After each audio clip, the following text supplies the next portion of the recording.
muted.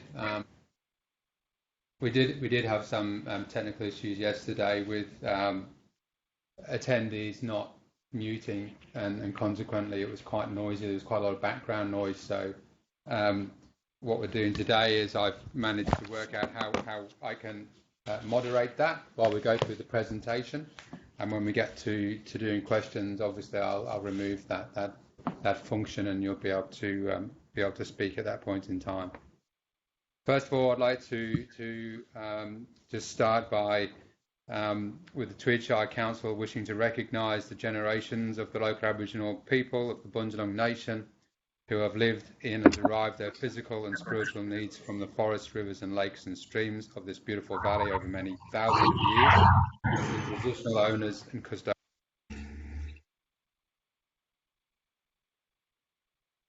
If you do find that you have the ability to unmute yourself, please refrain from doing so, because the noise that you're making impacts on everybody.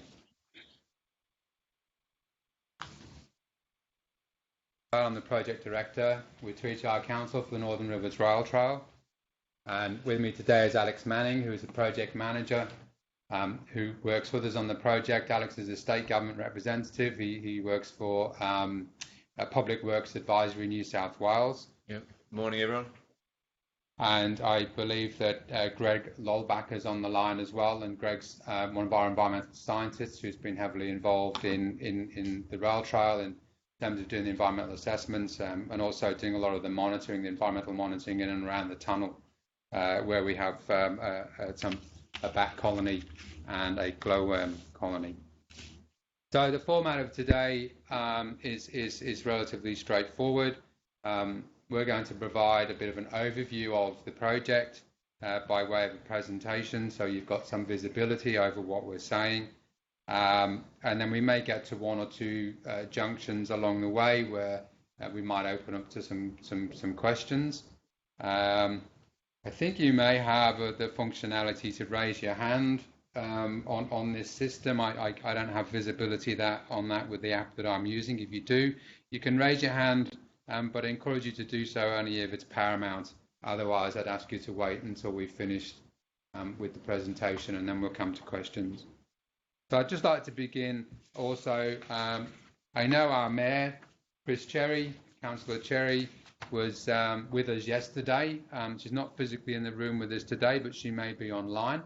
And hopefully, if you are, Chris, you'll be able to add to the conversation as things develop, and particularly around questions. And also Councillor Milne is very interested in this project and was also with us yesterday and may also be on the line. So I'd just like to begin just briefly with a discussion around some of the history of the branch line for those of you who are not really familiar with it. I know many of you are. You're very passionate about various aspects of it, and no doubt you've done a lot of research, and if you've been in the area for a long time, as have I, you've heard a lot of the conversations and the narrative that comes through media and other areas. But essentially, the corridor itself was acquired by the New South Wales government from the then landowners in around 1892, and work commenced on the railway with some earnest. And given that the railway was constructed largely by hand and horse and carts and pigs, they did an incredible job to build that and open it around 1894. With more of the other infrastructure and assets such as railway stations and the like being completed around 1905 to service that network. It is a single line track, standard gauge, originally connecting 24 stations over 130 kilometres and passing through 4 local government areas, being Richmond Valley, Lismore, Byron and of course the Tweed.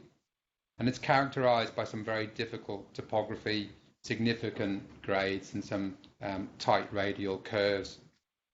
And you do tend to see that probably more so in areas of the Tweed over its 24 kilometres than perhaps you might in some of the more open plain areas. The Casino to Murwillumbah railway line is a branch line. It was designed there to link in and service the main line connecting Sydney to Brisbane, originally constructed to transport cedar from the big scrub around Byron Bay. Go to the next.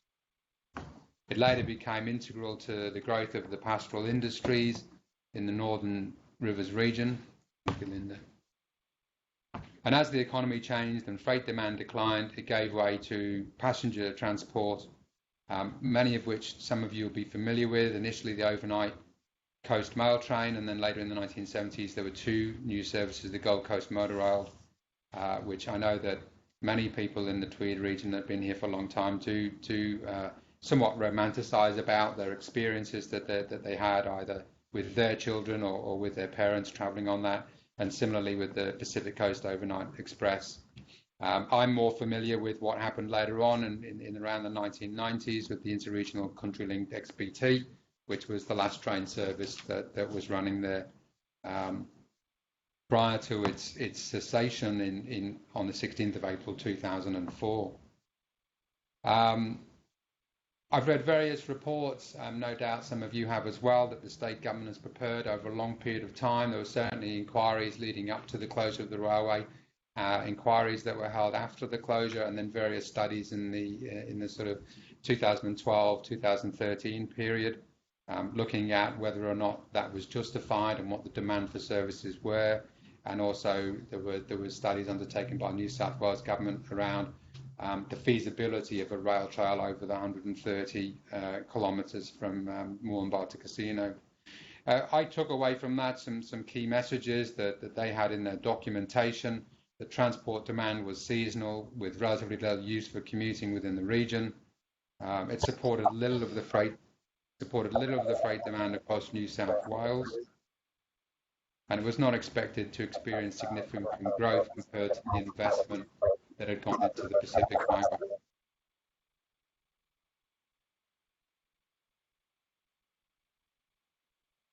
So there were some of the I guess, the broad reasons that were outlined in the government's documentation as to why the railway closed.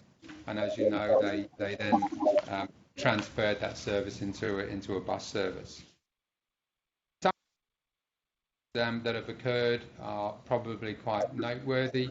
The dates of the reports would have gone to.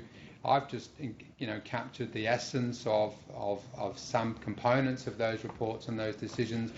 They're all accessible via Council's website, so if at any time you wanted to go through and look at the Council reports, you can access them and then have a read of those for yourself. But in essence, I'll start with May 2013, and this is when the Council first resolved to support the rail trail and to instruct the staff to investigate the establishment of a rail trail. Now, initially, there was an allocation of $275,000 or thereabouts, and this was to look at a pilot project which would run from Murwillumbah railway station to the regional art gallery, which is about 2.5 kilometres. There was quite a lot of consultation done in and around that particular pilot at the time, and this was reported back to Council on a couple of occasions. In and around 2016, there was a resolution there to expand upon that pilot and to look at a wider programme. This was based on, I think, largely information that was coming back from the report I cited a moment ago, the New South Wales Government study into the rail trail and the repurposing of the railway. And Council resolved to look at the 24 kilometres within the Tweed, and that's basically the trajectory that we're on now. And so these subsequent meeting dates that are in here highlight some of the key notices of motions where, for example, the Council clearly indicated a preference to Regional Development Australia, the Northern Rivers arm, that it wanted to prioritise the Northern Rivers Rail Trail as a key project within our region and within our local government area. And we've seen that filter into various strategies along the way. It's mentioned in recent strategies such as the Rural Land Strategy. We undertook a rural villages strategy, which we completed in around 2016. We're now seeing work being undertaken at the community level. So in Burringbar, for example, They've done the community's Burringbar plan. The rail trail interweaves into the narrative into that particular plan. One can see the benefits that may come from a recreational and economic point of perspective, and so the local community is seeking to capitalise on those where they can. So it filters in different ways. The council does, as part of its integrating reporting framework within New South Wales local government framework, has a delivery program, and this is something that hangs off the community strategic plan. So in the delivery and operational plan, you'll also see the rail trail in there as well as one of the key council projects.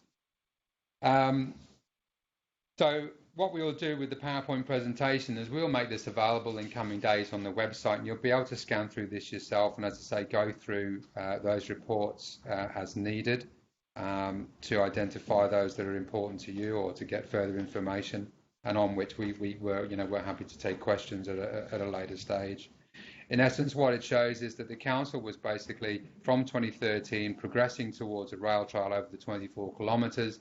Its concept design was based on an on-formation arrangement, and that was the concept design that was used to secure the funding from both the New South Wales and Australian government. We're now very much moving into a stage of tendering on the project. So you may be familiar that on the 15th of October 2020, the Transport Administration legislation was changed by the New South Wales government, and that formally closed the railway as a transport corridor. This then opened up the ability for the New South Wales government to finalise the funding deed with Tweed Shire Council, and that was executed on the 17th of December 2020. And that was the trigger point for the council then to basically come back into the project and commence where it left off with its tendering process.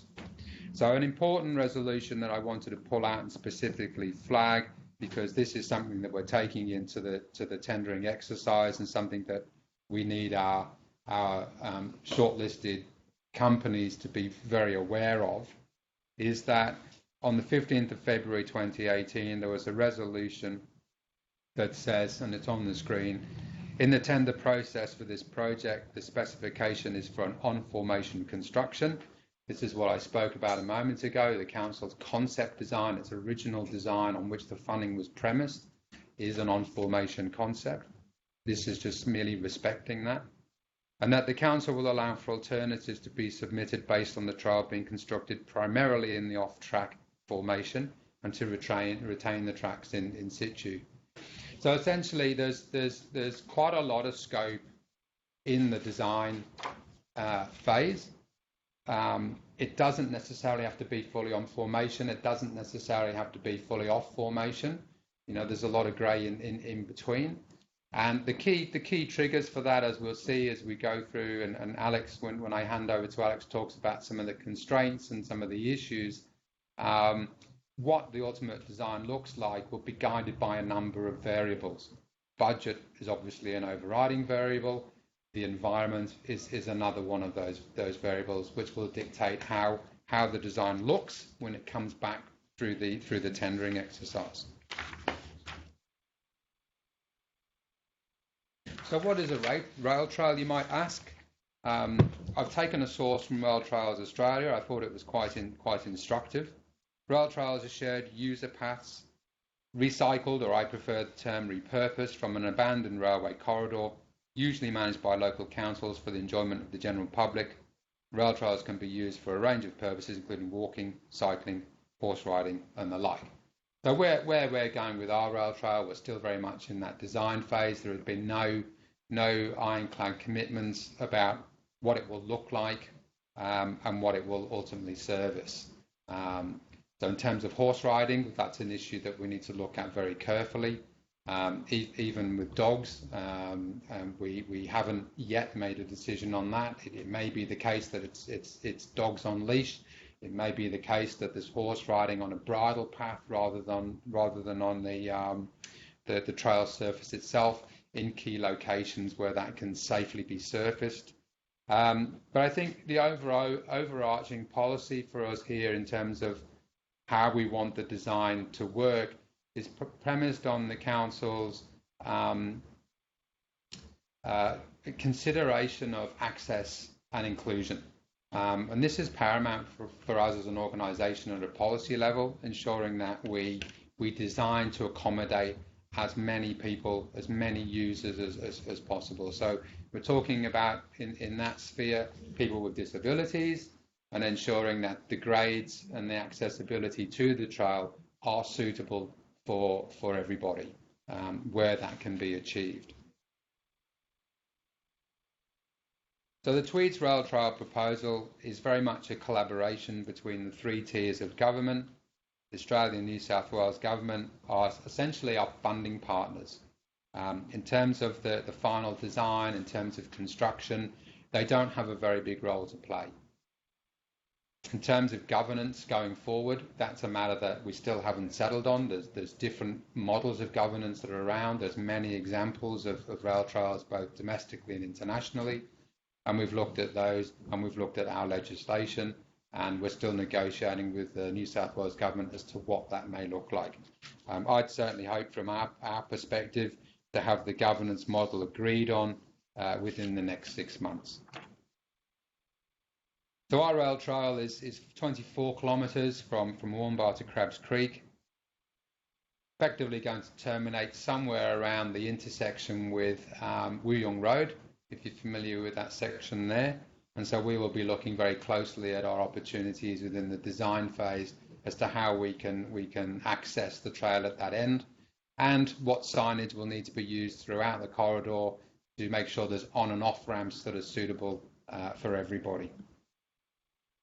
It's connecting the four villages, Crabs Creek, Stoker Siding, Burringbar and Mobile.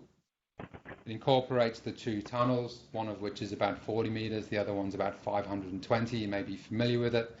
We often see articles with parties and things like that taking place in the Burringbar tunnel. As I mentioned right at the very beginning, it's a sensitive site. It does have microbats in there, and it does have glowworms. So we're looking very closely in terms of how does a rail trail interact with that sort of environment. There's roughly 26 or 27 bridges, of which 18 are significant, and there is numerous state and local heritage items along the route. I'm now going to show you a brief video. We've got two videos in this presentation, and they're quite interesting in terms of their contrast. We used a drone for this video I'm about to show. Some of you may have seen it. We do have it up on the Your Say Tweed, and it does show aspects of the rail corridor that appear to be in very good condition. And then we're going to contrast that with the video when Alex is doing his part of the presentation that will show some of the other issues, the other side of the condition of that corridor, just to give a more balanced approach as to what we're actually dealing with.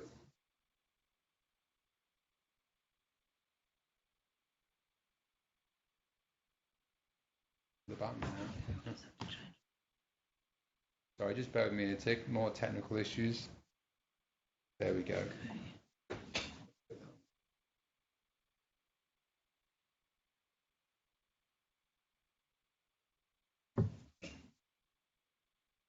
We on volume?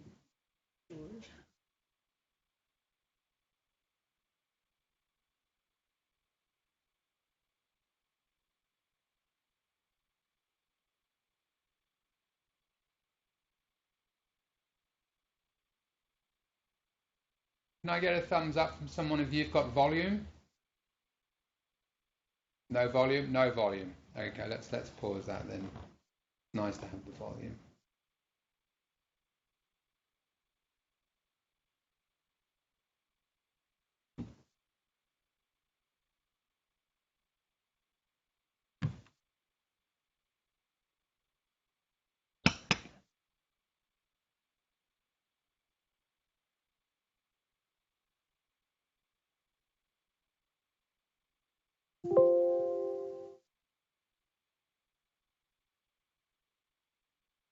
Yeah, it's that one there.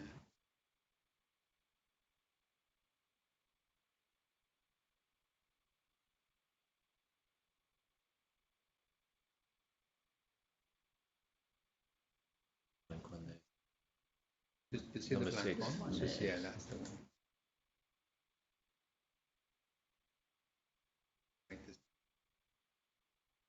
I need to make the screen bigger.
As I said, and welcome back, everybody. You can view that video again if you want to, or share it with friends. It is on our Your Say Tweed website. The Rail Trail project, how did it come about? Well, there were many years of advocacy. It was probably more than 5 years now. It goes back, as you know, the first decision was in 2013, and I guess some of the advocates for that were the Northern Rivers Rail Trail Inc. They're the ones that basically brought the project idea to the council, and raised the benefits that are associated with rail trails domestically and internationally. That then gave council the opportunity to have a look at that proposal and assess some of those benefits in terms of our region and our local area. And that's when they decided to pursue that. This was also occurring at a local and state member level within the various parties. And they really have remained with the project from the very beginning and provided a very, very high level and strong support for our region and for delivering the economic and tourism and recreational benefits that the trail can provide. And that's really what led into the funding at both the state and the federal level. Currently, the funding is just over $14 million. So originally, you can see on the slide there, it was $6.5 million respectively from the state and the federal level. I put in brackets revised to $7.8 million simply because we had some significant delays in delivering the project. The original aim was to have it open in June 2020. We didn't deliver on that commitment for various reasons. There were complications with the legislative change and getting that through Parliament. And without that, we couldn't do anything within the corridor, and we didn't have surety of funding, and so we couldn't continue with our tendering processes, so we had to stop. That period, nonetheless, we did run into some additional costs. During that period, the federal government was funding the expenditure. And what we did actually reveal, and I think in some ways the 2-year delay was beneficial to us in the long run, is that the asset, the railway infrastructure and its furniture, was in a worse state of repair than we had originally anticipated. We actually thought the railway was in quite good condition ourselves a few years back. We did some vegetation clearing a couple of years ago that exposed the infrastructure. We went out, we had a look at it, we had some concerns. We then undertook quite a lot of assessment through various specialist consultants, particularly in the engineering field, and that really revealed more issues than we had anticipated. So we spent quite a lot of money on that work. It was money well spent. What that basically does for us now, it puts us in a much stronger position working with the prospective tenderers to bring them up to speed and to arm them with as much information as possible so that we get best value out of the tenders that they will come back with.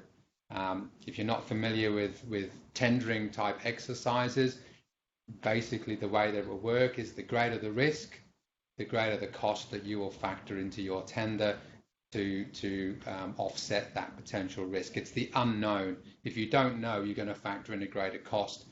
At the end of the day, once the tender has been accepted, the construction company will need to deliver the project for the amount that they've said they will. If it goes beyond that, they have to wear that cost themselves. So very important from us, from a public entity perspective, to ensure that we do get value for money. And one way of doing that is making sure that the information that the contractors tender on is as best as it can be. So the 2 years was valuable. The money we expended was valuable. We've also had, apart from all the environmental assessment, the engineering reports and the condition reports, we've had a very comprehensive heritage assessment. I did, with our consultant, run a heritage presentation middle of last year, which was well attended, and we got some great feedback on, and that was a presentation that went through the heritage along the trail. We've had 5 conservation management plans put together. Again, these are invaluable because what they do is they establish what the heritage significance is. They establish a standard so that the construction company has something to work to, and that way we know that we can preserve the heritage and build on that heritage into the future through the work that they will undertake. Why are we doing it? Well, as I touched on this, we've looked at rail trails domestically and internationally. There are many examples of positive success for local communities as well as wider areas, and that success comes in different ways. It's got health and fitness benefits for locals. We only have to look at what's been happening over the last 10 to 12 months with the pandemic. A lot of people are getting cabin fever. You can't move around. You want to be able to get out and get those health benefits. Walking trails provide a safe environment for doing so. They're not always accessible to everybody, though. If you're not able-bodied and relatively fit, a lot of the walking trails in and around the Tweed may not suit you. Something like a rail trail, where it's got a relatively flat grade. Trains generally operate on a 3 to 4% grade, so it's relatively flat. It's accessible to most people. It's a safe environment, figuratively speaking. I mean, obviously there are environmental risks that are there if you're out in the midday sun, for example, or interacting with wildlife. That aside, they are generally safe environments for people to go. And we've seen this. I visited a number of rail trails. The team and I did go to the Brisbane Valley Rail Trail to experience what they've done there, to talk to some of the users and get some feedback. And we observed a very broad spectrum of people that were using it. There were those that were really into the fitness and entering into organised events. There were older people. There were people in my generation that were there, and there were certainly families with young children all of whom were using it in a slightly different way, and it demonstrated that a rail trail can serve that wider purpose. There are seemingly some very clear economic advantages for a successful rail trail, and particularly with local businesses. And I think when we talk about local businesses, yes, there are those that are already in close proximity to the trail, but there are those that I speak to that are already located within the Tweed who have the flexibility to move or to leverage in some other way from a product of this nature. So that's one of the key reasons why the council is doing it, for the local residents as well as our wider economy. We looked at a lot of those examples, as I said. It's convenient, it's got good connection within the villages. There are future opportunities there for linking this particular tourism asset and the trail with other trails. National Parks and Wildlife Service has been working over the last couple of years to develop trails elsewhere in the Tweed, and we'd be looking to strengthen those connections between those trails and build on our nature-based tourism. And again, this ties into the council's overarching policy. We're very strong on sustainability. We're very strong on valuing our environment and protecting our environment. We're very strong on capitalising on our World Heritage recognition. And the rail trail fits into that mix of products that the council can ultimately bring to the market that benefit both residents and the wider community. And if we look at tourism on a global scale, yes, obviously in the last 12 months it hasn't been doing so well because we can't move around. But prior to that, there's very strong evidence that nature-based tourism is growing rapidly, and our region has a lot to offer in that space. And no doubt when we can all move again, we can capitalise on that. I'd like to now hand over to Alex. Actually, I'm just jumping ahead. This was my slide, but I'll hand over to Alex now because my throat's getting a bit croaky, as you probably noticed. And Alex will start to talk to you a bit more about the site conditions, and then he'll segue into what the design might, what it looks like at the moment in terms of the concept design, give you an idea of maybe what some of the finishes might be like, and then he'll talk to you what our next steps are as we go through the tendering exercise. Thanks, Alex. Okay, thanks, Ian. Good morning, everyone. As Ian mentioned, I'm Alex Manning from Public Works Advisory. I'm on board to assist Tweed Shire Council deliver the project. The slide you see now, a little bit of snapshot of the site description, what we're looking at currently. So 24 kilometres is the rail trail length between Murwillumbah and Crabs Creek. Passes through a range of landscapes, primarily farming land, and then the villages of Stoker Siding, Burringbar and Murwillumbah along the way. It's quite undulating terrain and lots of creeks and various drainage pathways, which is linked to just us being in a very high rainfall area. There's a lot of vegetation in the corridor, including a lot of weeds and shrubs currently over the tracks themselves. I'll touch on this later, but we're currently doing a vegetation clearing program at the moment to deal with those weeds.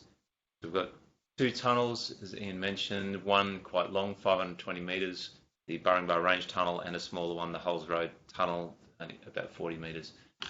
26 bridges in all, which is a lot for a 24-kilometre pathway. That poses quite a lot of challenges to the project. 18 are significant, meaning over 20 metres in span, with 5 of those are heritage bridges. The conditions of the bridges we'll see later. I won't go into a lot of detail now, but deteriorated, a lot of rotten timber. Thank you. And we'll look at a video that zooms in on some of a bit of a snapshot of the condition of the elements currently. So for the project itself, the scope of work, so we're entering a procurement phase at the moment to engage a head contractor that will look at the detailed design and the construction of the rail trail. So taking a step back, Tweed Shire Council did a concept design, which was largely for purposes of scoping out the project and also to assist us with the grant funding and the business plan, and also confirm that for the funding we've got, that matches the scope of works. So some of the key design elements, you've got the trail surface itself, as I mentioned, all the crossings, which will be either a repair of an existing bridge or potentially a bypass, high or low level bypass, if the bridge itself is for the large ones that are in terrible condition, e.g. about to fall down with rotted piers. We're almost certainly going to have to bypass those. There's just not enough budget to repair all of those. So we've got some key connection paths into Crabs Creek and also the art gallery. As I mentioned, the 2 tunnels, various railway stations that we'd be looking to delineate and enhance. For any bypass bridges, we're going to have to make safe the bridges that we bypass so they're safe for the public. There's quite a lot of erosion and landslips. We're going to have to repair those, and the project will also involve fencing and signage, in particular sort of wayfinding signage, so people on the path know where they are, which is important from a safety point of view and any sort of emergency response. Okay, so we'll just start this condition video, which is just highlights some of the elements of what the railway corridor along the tracks looks like at the moment.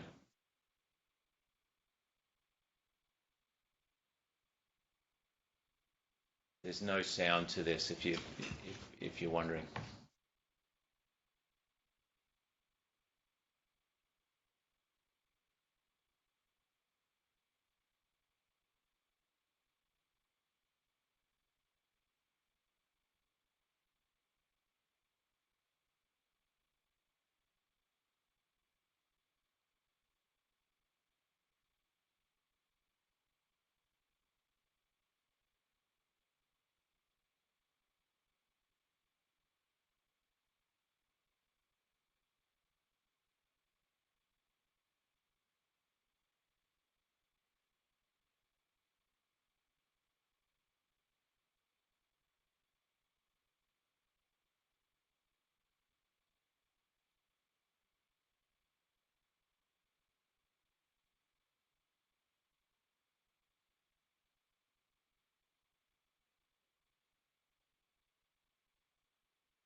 Okay, so as you can see in that video, the condition of the existing railway infrastructure. So since service stopped in 2004, some of it is superficial, some of it is veg clear, is weeds and so on that we're addressing at the moment. Other is more significant structural, as you can see with some of the sleepers, the transoms on the bridges, the bridge structures themselves, which is a challenge for the project to address those, repair what we can, and bypass as necessary. This video will be available on the Tweed Your Say website. So if you want to go back and have a look at this again, that'll be available. And if you have any questions about the condition, when we get to the questions segment, certainly feel free to ask. I'll just quickly go over. This is some of the drawings and so on that were produced by Tweed Shire Council in the concept design phase, just to show what could be done with the finances, the budget available. I won't go into a lot of detail, but in this case, we looked at, in the blue, sealed sections through the towns and villages, a bitumen seal, and the red is a highly compacted, well-graded, crushed gravel surface to sort of suit the more rural environment, still a very good wearing surface. And in this case, we had a mixture of bypass bridges and some bridges that could be repaired that were of a sort of shorter length, looking to reuse some elements of bridges that hadn't deteriorated as bad as other elements. That's just, again, some of the drawings. That was some of the details, just showing how we treat the surfaces, going over the top of the ballast, so removal of the rails and sleepers, going over the top of the ballast with a geotextile and a wearing surface, either gravel or a sub-base and a asphaltic concrete seal. So in the design considerations, both that Tweed Shire Council faced and what our short list of prospective tenderers are, which is we've got 4 that came out of the EOI phase who are currently looking at this project and what their pricing will look like. So some of the considerations, flooding, what loadings on the bridges. At the moment we're planning for 5 kPa, which is about a 4.5 tonne loading to cover the cyclists, pedestrians and lighter maintenance vehicles. Also will cover an ambulance. Need to be conscious of the existing services, in particular the 180 megawatt high voltage line that runs alongside the railway tracks pretty well the whole length. That's an interconnector sending electricity between Queensland and New South Wales. That's a key consideration. There's key fauna that Greg will expand on, microbats and glowworms. There's access considerations, serviceability, durability. The infrastructure and surface needs to be safe and durable and of low maintenance. Needs to be safe. The aesthetics are obviously important. It all needs to look good and have good view lines out to the incredible views that are along the alignment. We've mentioned railway heritage. There's obviously a great opportunity to enhance and showcase the history and the railway heritage of the infrastructure. Biodiversity management and enhancement.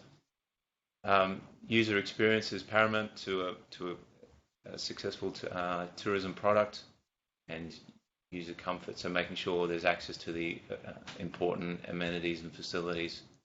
So we want to make sure we connect to the key nodes, which will be businesses, the art gallery, other walking trails, and that will grow and continue with time. We want to make sure there's consistency in the design, so we don't have 20 different bridge designs. So there's consistency with those and through everything, signage, fencing, and I mentioned wayfinding signage, so you know where you are on the trail.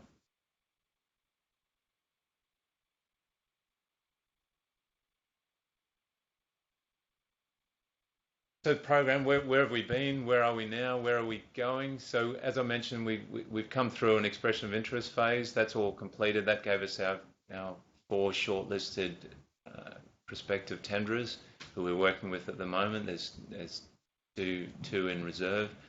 So we've commenced the ETI phase, which stands for Early Tender Involvement, and that's a series of a couple of workshops and working closely with that group so they understand the scope. They can ask the questions. They understand the contract, so there's no surprises. And that's where we're currently in this. We've already had one workshop, second one scheduled for next week. The vegetation clearing is underway. Some of you may have seen that, seen photos of that. That's got a couple more weeks to go. They're making good progress on that. And that's just to clear weeds and so on around the tracks and the bridges. So that same group can walk along the line and inspect the state of the existing infrastructure. So this is all heading towards an invitation of a pricing tenders from that same group, which we're expecting. We'll do the invitation end of February, expecting those back around April with contract award, hopefully around May 2021. They can then start, and then the beauty of design and construct contract is they can obviously start design and start some early construction works pretty much at the same time.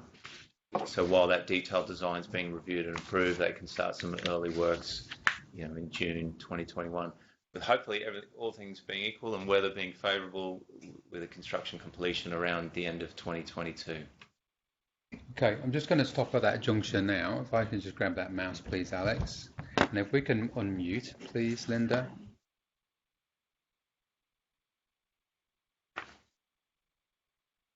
You're unmuted? Everyone's unmuted. Yeah. Okay, well, everyone's still with us, so thanks for hanging in there. We can continue into a conversation. Greg's on the phone about where we're at with environmental assessment, and Greg's presentation goes for probably about eight minutes. I'm happy to do that. I'm just going to stop at this juncture and see, does anyone have any specific questions about the content that we've talked about so far? I noticed that there is a question in the chat there about what are we doing specifically with the Burringbar Tunnel, and Greg will certainly come to that. But in terms of procurement processes and the like, is there any questions at this point?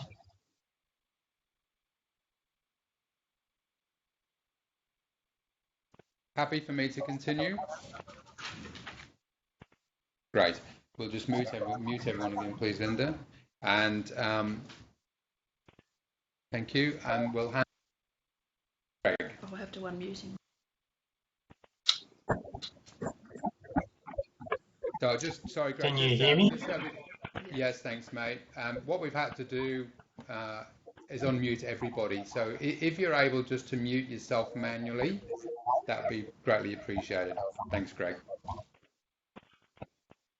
Okay, so most developments need some type of environmental assessment to them, and there's usually legislation attached to that. And as you can imagine, development like the rail trail does need quite a hefty environmental assessment.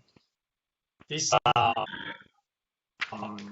there's a pathway for the environmental trail through state legislation, and that's done through the Environmental Planning and Assessment Act. Besides, there's some specifics there regarding heritage. The heritage related to a few bridges and also the Murwillumbah rail station. That also comes under state legislation, the Heritage Act, and anywhere you cross a creek and you're likely to have potential impact, that comes under the Fisheries Act, which is another piece of state legislation. You have to sit at the nitty-gritty side of things, like threatened species and vegetation types, which involve federal and state legislation. We won't go into those here. All right, next slide, please. Okay, so that the environmental assessment form of a review of environmental and type of assessment that is often undertaken when a public authority like council are involved in building infrastructure, and it's quite formal and very strictly laid out, and that's the assessment that we undertook. There's also heritage approval required, and that's independent of the council, and that's provided by the state government. And the fisheries permits, you make a proposal of your development, and that is given to fisheries, and they assess that independently. So it's not just us assessing ourselves. There's agencies such as the state government also doing the assessments, and even our review of environmental factors went to the state government for a review and to get their feedback on it. Okay, slide. So there are a few environmental issues as mentioned, and that includes the Burringbar Range tunnel. There's common species in there such as rhinolophus bats, so horseshoe-nosed bats, and also glowworms. So even though those species are protected, they're not listed as threatened, but council is going well beyond what's required. Remember, also I didn't mention that review of environmental factors that has gone through the assessment process, and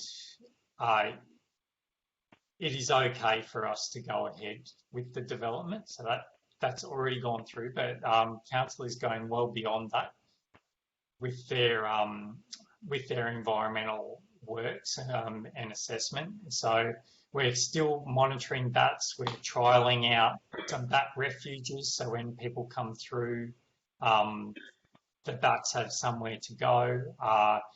We've got a whole lot of mitigation measures related to the bats and the glowworms so they can coexist with people moving through the tunnel.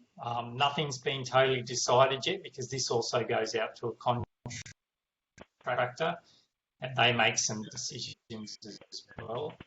But other environmental issues such as bridges and culverts and waterways, that's also considered. And as I've mentioned, there's a whole lot of mitigation measures mentioned for all those things: soil and water, contamination, weeds. All of those things are mentioned in environmental factors. Yep, probably next slide, please. Okay, so the works involve a contractor, but that doesn't stop council and their heavy environmental assessments not having an influence on that contractor.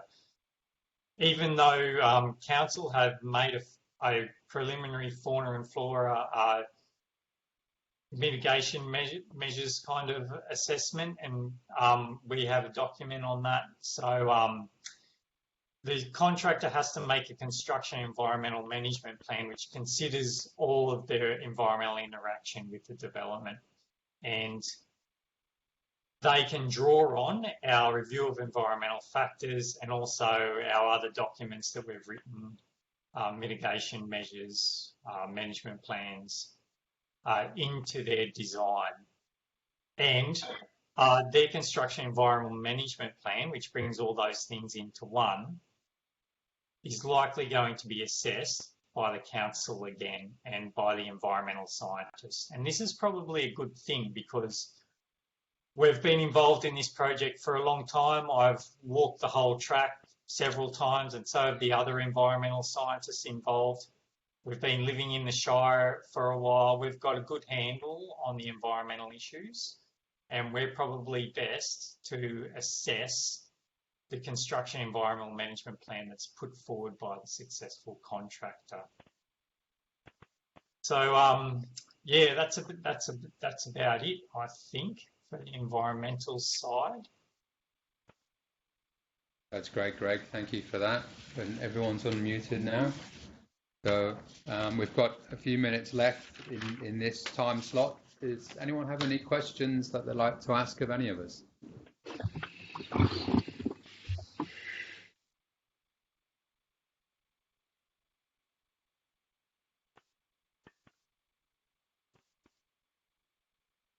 I've got one. Yes, Philip. It's Ken Rippon here. Ken, I beg your pardon. Just that 5 kPa loading for the bridges, the design loading for the if there was to be a future train service to be reconnected, obviously, have you looked at what the loading capacity of the bridges would need to be in that circumstance? Ken, short answer is no. Obviously, we're focused. You know, the project in front of us is obviously a rail trail, and so the loading is linked with that. So to handle pedestrians, cyclists, and cater for the smaller maintenance vehicles, and up to a regular ambulance that works that's in the area. So obviously once we increase loading on that, it brings enormous, with that many bridges, enormous cost to the project if we increase that loading.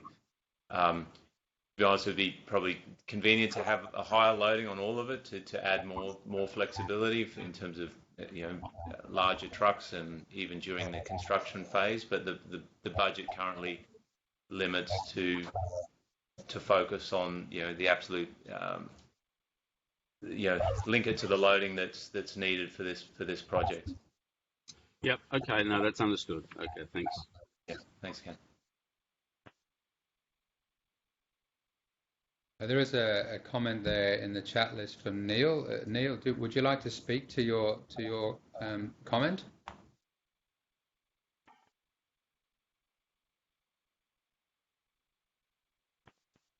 Hello, Neil. Are you on the line? Okay. Well, I can see Neil. Microphone must. Neil, is your microphone turned on?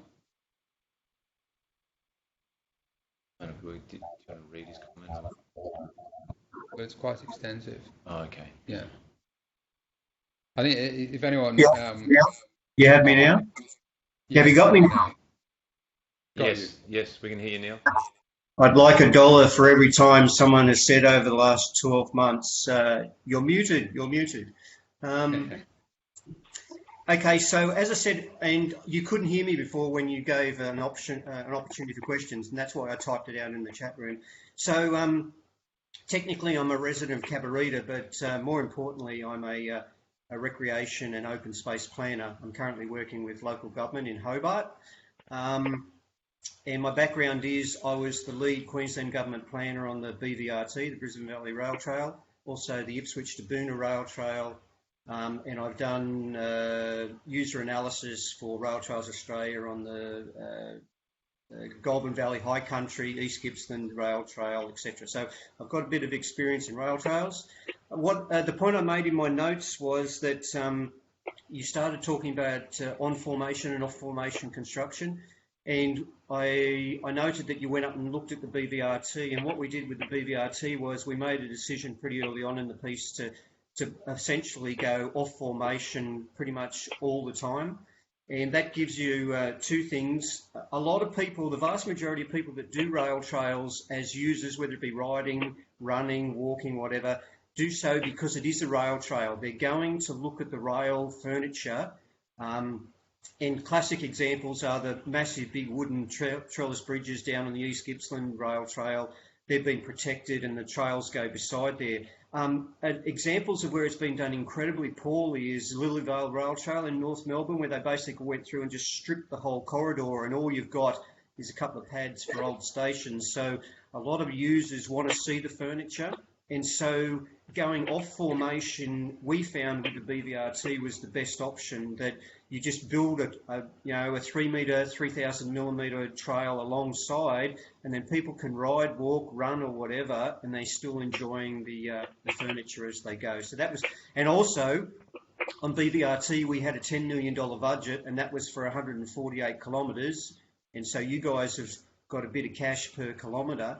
But we found that you probably add 100% to your budget when you're trying to stabilise furniture and get the trail to help them, whether it be bridges or whatever. So that was our learning. The other thing I was going to say was, if you're forming a community steering committee or whatever, I'm happy to be involved in that. But I've been watching you for a while now through council newsletters and that as a resident, and I thought I wouldn't mind just having an opinion on this and just watching how you're going. So congratulations and good luck with the procurement. I'm currently doing a couple of D&Cs at the moment for my council, and I know that they can be complex. So well done so far. Yeah, thanks, Neil. Appreciate that. And look, definitely extending an offer to you to meet one-on-one, and obviously pick your brain and see how you can contribute to our processes, because you clearly have a lot of experience in that space. So that would help us, and I'm quite sure that the Mayor and Councillor Milne would be quite excited to meet with you as well, and we'll talk through some of the experiences that you've had. I guess just so everyone's on a level playing field, we are looking to work with the community at the later stage. So we're going through this process at the moment for a D&C, the design and construct contract, and there isn't really much opportunity within that for us to have a community steering group to inform that process. It's looking at it very much from the perspective, well, what's our budget, what's our engineering constraints, what are some of the design brief criteria that we're trying to meet in terms of maintaining that experiential component, and also to meet the access and inclusion requirements that we're putting onto the project.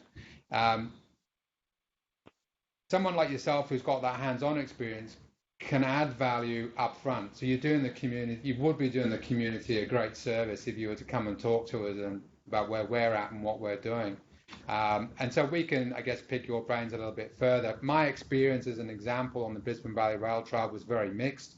As an avid cyclist that rides different types of road, cyclocross, mountain biking, that surface to me kind of met all three in one go. But I did have some questions about accessibility more broadly, particularly for less able-bodied people and things like that. Your hands-on experience will be invaluable for us to work through some of those. Make a point too, and thank you, Neil, for the input. I mean, the Brisbane Valley, it's obviously not every situation, every site is a little bit different. We don't necessarily have the exact same terrain, but there's obviously some similarities. I mean, they had the same challenges there. I think it's a bit of a hybrid there, where they're on formation and partly off formation. They've obviously got cuttings and tunnels where they've followed the original formation and then come off formation, similar to what we had in our concept design, where they've come off formation to go around a bridge. And again, they've highlighted, which we have the exact same intention to highlight, as I mentioned in my segment, to highlight the history, the railway heritage. So anyone riding on it will be under no illusion that they're riding along, in the same corridor as that historical railway line. There'll be infrastructure around them that they will see. But there's some definite challenges with the terrain, like, the cuttings, some of the bridges, the tunnels. It's difficult to obviously go around with the 520 metre tunnel through the Burringbar Range. That's obviously a challenge to go around that one. But so there's definitely some similarities with the Brisbane Valley one. I was going to make the mention with your tunnel there. I've also, when I was in Queensland, I helped manage the Murwillumbah tunnel, just where north of Oakey. Now, Murwillumbah is about the same length as your one, but it also has a microbat colony in it. So maybe there's some learnings from Toowoomba Regional Council for you there, and how to manage a microbat colony inside a tunnel, especially when you're putting a rail trail through it. The other trail I'd get you to have a look at is the Scottsdale Rail Trail in northeast Tasmania. It's pretty much the same length as yours, and so it's probably another example for you to look at. Wonderful. Okay, thanks, Neil. So a great opportunity there for some local collaboration to guide us, really, to guide the contractors. So yeah, I look forward to catching up with you. Anyone else have any questions or feedback they'd like to provide? Okay, so going forward, as we've highlighted, we're obviously in the procurement phase. We wanted to bring the community up to date with where we're at, where we're going. There will be opportunities in the future for further engagement. We're certainly, and it's part of the D&C, the tendering exercise for the winning contractor to provide a master plan, and that master plan will identify the works that are being undertaken as part of this project, but also flesh out some of the conceptual ideas that can embellish the trail into the future. And that's the stage when we're really wanting to work with local communities around what that embellishment might look like. That plan will then be pivotal for leveraging funding opportunities into the future. If you would like to provide feedback, we have a feedback form that's available on the Your Say Tweed site, and I'd encourage you to populate that and give us your thoughts, ideas and suggestions. So if there's no further questions, I'd like to thank you all for your time today. I really appreciate you attending, and I look forward to meeting you all in the future. Thank you. Okay. Thank you. Thanks, everyone. Thanks very much. Bye. Bye, thanks.